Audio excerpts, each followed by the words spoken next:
안녕하세요. 서울게임 아카데미 박무수 강사입니다. 이제 저희가 다이렉트X 프로그래밍에 대해서 이제 공부를 할 건데요. 이번 시간에는 이제 다이렉트X가 뭔지 역사하고 다이렉트X 구성 라이브러리들 이렇게 살펴보게 될 거고요. 저희 이제 프레임워크를 어떻게 구성하는지 그런 얘기들이 진행이 될 겁니다. 이제 저희가 이제 다이렉트X 3D 프로그래밍에 대해서 이제 다루게 될 건데요. 다이렉트X라는 건 여러분들 맨날 다이렉트X 하시는데 사실 이게 뭔지는 어느 정도 아마 아실 것 같긴 한데요. 잠깐 한번 정리를 해드리면 다이렉트X라는 건 게임을 개발하기 위한 SDK를 얘기해요. 그래서 SDK 그러면 소프트웨어 데벨롭 킷을 얘기하는데요. 이제 이 디벨롭 킷이라고 하면 이게 흔히 이걸 예전에는 API라고 좀 많이 불렀었거든요. 그래서 어플리케이션 프로그래밍 인터페이스. 근데 이거 같은 경우는 이제 윈도우 SDK다, 윈도우 API다 이렇게 얘기를 하기도 하고요. 그 다음에 다이렉트 SDK다, 다이렉트X API라고는 잘 얘기는 하지는 않네요. 이게 무슨 소리냐면 API든 SDK든 거의 의미가 비슷한데요. 여러분들이 어떤 프로그래밍을 하기 위해서 좀 도와주는 도구 집합들에 가까워요. 그래서 흔히 이제 다이렉트X SDK다 그러면 이제 이거는 다이렉트X SDK 같은 경우에는 이제 저희 그 다이렉트X로 게임을 개발하는 데 있어서 도움이 되는 그런 함수들이나 그런 클래스들을 모아놓은 라이브러리 같은 그런 집합들을 의미해요. 윈도우 SDK라고도 하거든요. 윈도우 SDK는 윈도우용 프로그램을 개발하기 위해 도움을 주는 도구라고 볼 수 있겠죠. 그래서 여러분들 실제로 비주얼 스튜디오나 이런 데 세팅을 하시다 보면 윈도우 SDK라고 나옵니다. 왜냐면 저희가 이제 윈도우에서 프로그래밍을 하잖아요. 그래서 윈도우 SDK도 사용하고 저희 이제 다이렉트X를 또 이제 개발해야 되니까 다이렉트X SDK도 사용을 합니다. 이제 잠깐 제가 중간에 라이브러리라는 말씀을 드렸는데요. 이제 다이렉트X SDK 같은 경우는 다이렉트X 개발을 하기 위한 라이브러리다라고 중간에 한번 말씀을 드렸어요. 이 라이브러리는 제가 이제 방금 전에 말씀드렸다시피 흔히 라이브러리라고 하면 이제 개발에 도움이 되는 클래스나 함수들을 모아놓은 집합을 의미하고요. 대부분 다이렉트X는 윈도우 SDK도 마찬가지입니다. 윈도우 API도 마찬가지고요. SDK나 API는 같은 소리니까요. 이 라이브러리는 흔히 저희가 어떤 개발을 위한 클래스나 그런 함수들을 모아놓은 집합 정도로 생각을 하시면 될 것 같아요. 그 다음에 흔히 프레임워크라고도 많이 표현하는데요. 이거랑 라이브러리랑 거의 혼용해서도 많이 사용하는데 라이브러리 같은 경우 그런 함수나 클래스들의 집합이라고 보시면 되고 프레임워크는 그거보다 좀 더 큰 어떤 기반 정도를 생각하시면 될 것 같아요. 혹은 어떤 틀 이렇게 생각을 하시면 될 것 같아요. 저도 프레임워크라고 이제 흔히 용어를 혼용해서 많이 사용하는데 좀 라이브러리보다 좀 큰 혹은 특정 상황에 맞춘 어떤 그런 플랫폼 시스템 정도로 생각을 하시면 될 것 같습니다. 그러면 제가 이 다이렉트X SDK는 게임 개발을 위한, 그러니까 게임 개발을 도와주는 함수나 클래스들의 집합인 라이브러리로 이루어져 있다고 말씀을 드렸는데요. 다이렉트X에는 여러 가지, 이건 물론 버전마다 틀립니다.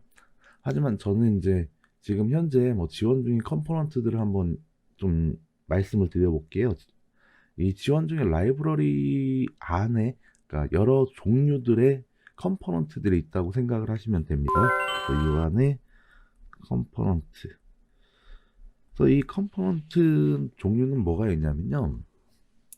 여러분들이 흔히 가장 많이 접하시는 게 가장 유명하고 다이렉트 3D예요. 보통 다이렉트 X 버전이 업그레이드가 됐다라고 하면 거의 3D에 집중해서 이제 얘기하는 경우가 많거든요. 그 다음에 11에 와서는요. 원래 그 9하고 10에는 2D 기능이 없어요. 그래서 3D 기능으로 2D를 그려왔었는데 11에 와서는 2D가 포함이 됐어요.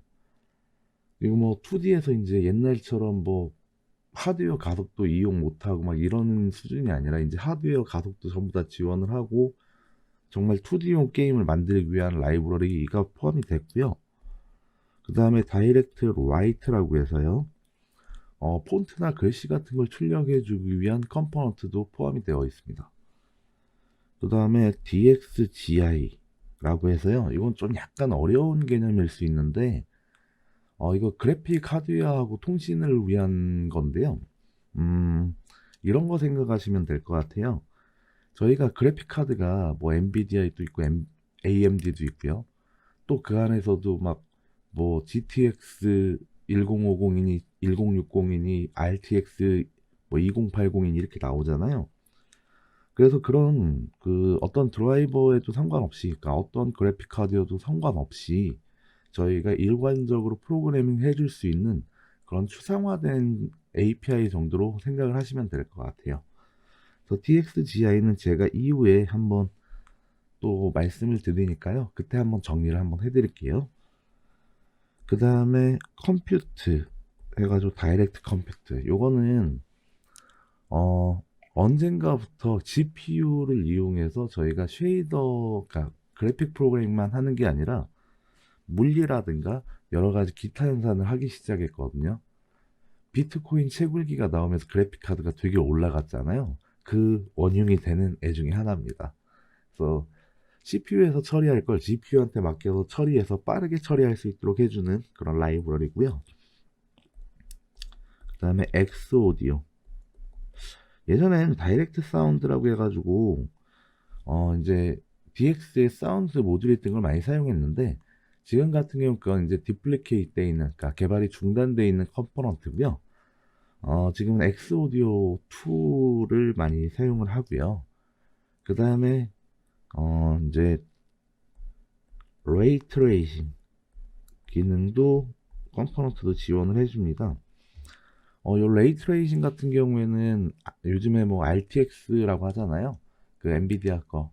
그 앞에 R이 레이트레이싱, 바로 이 광선을 추적해주는 그런 역할을 가지고 있는 거거든요. 그래서 요 같은 경우는 솔직히 뭐 아직은 좀 시기상조가 아닐까 싶은 라이브러리고요. 이후에 이제 앞으로는 더욱더 활성화는 될 겁니다. 제가 수업 중에 레이트레이싱 기법에 대해서는 따로 말씀을 드리진 않는데, 뭐 어떤 건지, 어떤 원리로 되는 건지는 한번 말씀을 드리고 갈 거예요.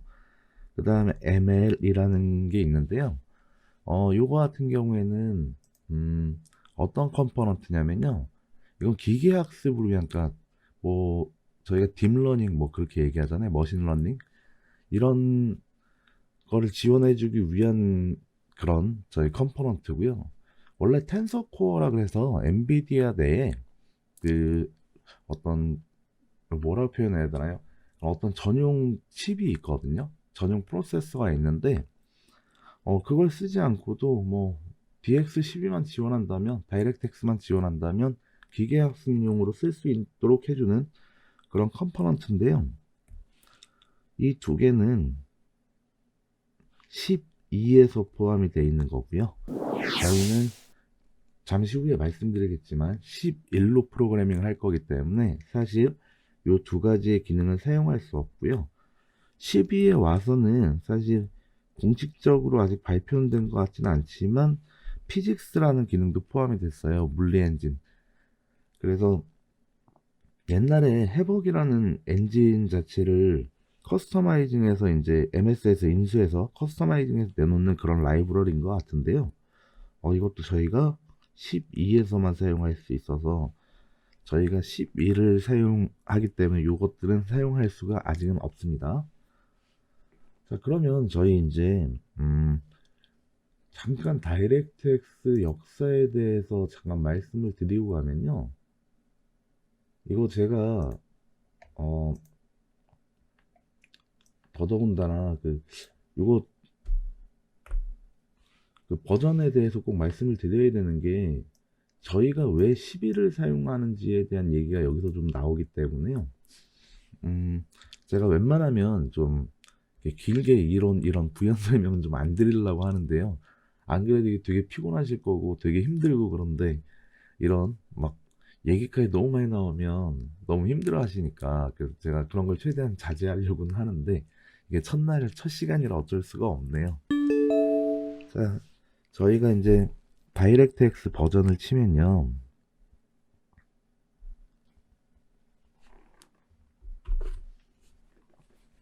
흔히 이제 뭐 제가 저기서부터 시작해 볼게요. 8, 그러니까 다이렉트X 8이요. 8이요. 그리고 9, 10, 11, 그 다음에 12 이렇게 제가 분류를 보통 하는데요. 이제 8은 옛날 옛적에 3D와 함께 2D가 동시에 지원되던 시절이었거든요. 제가 이 회사 오기 전에 지금 현재 이 학원에 오기 전에요.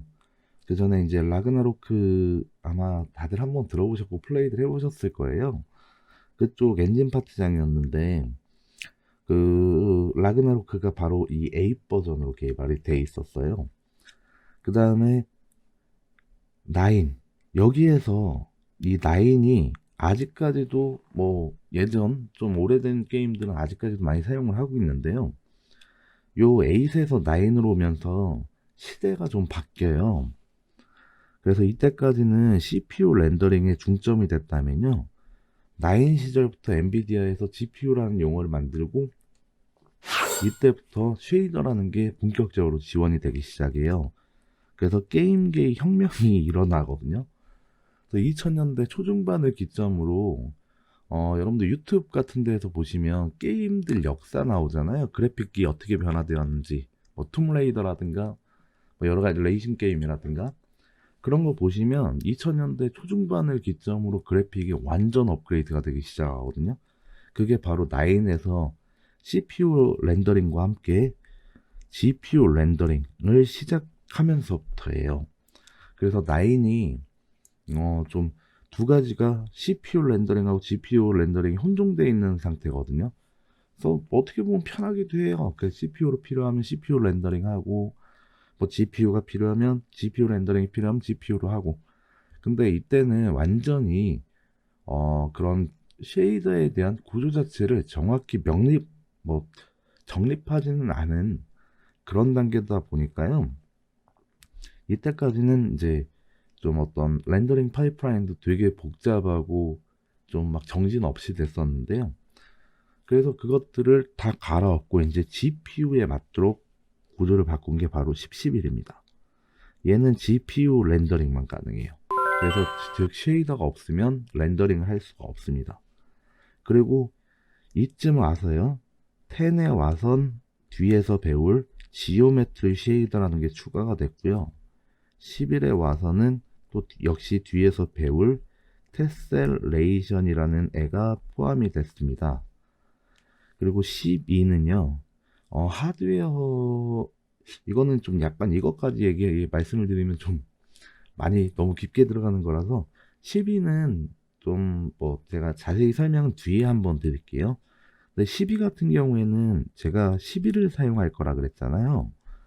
이게 이제 왜 제가 11을 사용하냐면 얘는 윈도우 10에서만 지원을 해요. 근데 11은 윈도우 7까지만 지원이 되고요.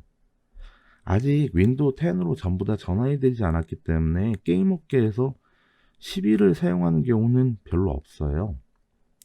그러다 보니까 제가 11을 사용하는 거고요. 그 다음에 12는 좀 하드웨어적 그러니까 로우 레벨 API라고 하는데요. 하드웨어에 좀 가깝게 설계가 되다 보니까 여러분들이 좀 익히시는데 초반에 좀 많이 힘들 것 같아서 제가 11로 사용하는 거고요. 물론 11에 대한 충분한 이해가 있으시다면 12로 넘어가는데 전혀 크게 무리는 없습니다. 그래서 11을 정확히 여기 수업에서 하시는 것을 잘 익혀두신다면 12로 만약에 넘어가더라도 크게 여러분들이 무리가 없을 거예요. 사실 여기 제가 이 학원에 와서 3D 커리큘럼을 준비하면서요. 11로 시작을 하긴 했는데 저는 11을 그 전에 개발에 사용해 본 적은 없었어요, 사실. 근데 9에 대한 충분한 이해를 하고 있었고, 9으로 제가 뭐 엔진 개발을 했었으니까요. 그래서 11로 넘어오는데 그렇게까지 무리가 없었거든요. 그거와 마찬가지로 여러분들이 이 교육에서 하는 11의 내용을 충분히 이해하신다면 12로 넘어가는데 전혀 무리가 없을 거라고 생각이 됩니다. 이론 설명은 여기까지 드리고요. 이제 뭐 저희가 앞으로 해나가면서 계속 얘기들이 나오기 시작하니까요. 그때마다 이제 제가 필요할 때마다 계속 관련되어 있는 걸 말씀을 드릴 거예요. 이번에는 저희가 어떤 부분을 말씀을 드려야 되냐면요. 제가 아까 이제 저희 그 교육을 위한 프레임워크를 좀 가볍게 짜놨어요. 이건 실무를 위한 게 아니라 교육을 위해 가볍게 짜는 겁니다.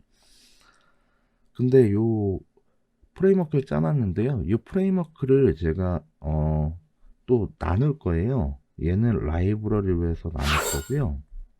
얘를 가지고 실행하는 유닛 테스트라는 프로젝트 해서 하나의 솔루션에다 프로젝트를 두 개를 둘 거예요. 얘가 바로 실행용 그 프로젝트가 될 거예요. 제가 왜 이렇게 나눠놨냐면요. 이거 실제 게임에선 이 라이브러리 DLL로 작성하거든요. 여러분들 게임 설치하시고 열어보시면 가장 많이 보이는 파일이 DLL일 거예요. 이게 어떤 이제 저희가 뭐 여러 가지 상황에 대한 라이브러리들을 작성해 놓은 건데요. 저희는 이거 DLL로 하지 않고 LIV로 할 겁니다. 요 두 개의 차이는 제가 이후에 말씀 한번 드릴게요. 지금은 이론을 최대한 배제하고 가려고 해서 제가 이렇게 짜놓는 이유만 말씀드릴게요.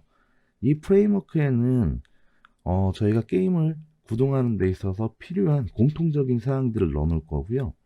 나중에 얘를 가지고 얘를 물려서 실행할, 저희가 테스트를 실행할 유닛 테스트 이후에 모델 에디터 그리고 맵 에디터 이런 등등등의 에디터가 나오게 될 거예요. 그러면 그때마다 얘나 나중에 죄송합니다. 하나 또 게임 프로젝트 나오겠네요. 저희 포트폴리오 하고 나면요. 게임 프로젝트 이거 다 공통적으로 동작을 하는데 그 코드들을 얘한테 놓고 얘한테 놓으면 한 번 바뀌면 이거 많은 프로젝트를 다 바꿔줘야 되잖아요. 그래서 그렇게 하지 않기 위해서 제가 공통적인 걸 프레임워크라는 라이브러리를 모을 거고요. 이 나머지 이 프로젝트들은요, 요 프레임워크라는 라이브러리를 링크해서 사용을 하게 될 겁니다. 즉, 프레임워크를 한번 바꿔주면 나머지 애들도 뭐 전혀 상관없이 사용하실 수 있도록 그렇게 분리를 해 놓을 건데요. 이게 조금 잘 감이 안 잡히실 수도 있을 거예요. 근데 저랑 같이 이제 이게 시간이 좀 걸릴 건데요. 프레임워크 세팅하고 다이렉트 세팅하고 저희가 공부를 편하기 위한, 그러니까 공부에만 집중하기 위한 그런 프레임워크 세팅을 시작을 해볼 겁니다. 그래서 좀 아마 첫날 처음부터 막 이론이다 뭐다 해가지고 지금 정신이 혼미하실 수도 있는데 좀 마음 굳게 다지시고 같이 이제 프로젝트 세팅에 들어가 보도록 하겠습니다.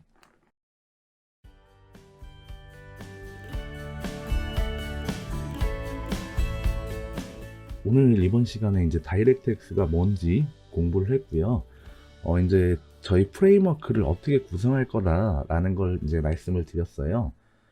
이제 항상 과제가 있을 건데요. 뭐 과제가 없는 날도 있습니다. 뭐 과제가 좀 이렇게 많은, 좀 기나긴 날도 있으니까요.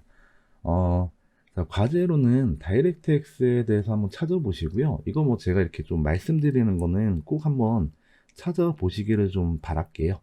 그렇게 해서 과제로는 다이렉트X에 대해서 이제 제가 중간에 뭐 찾아보라고 말씀을 드렸었는데요.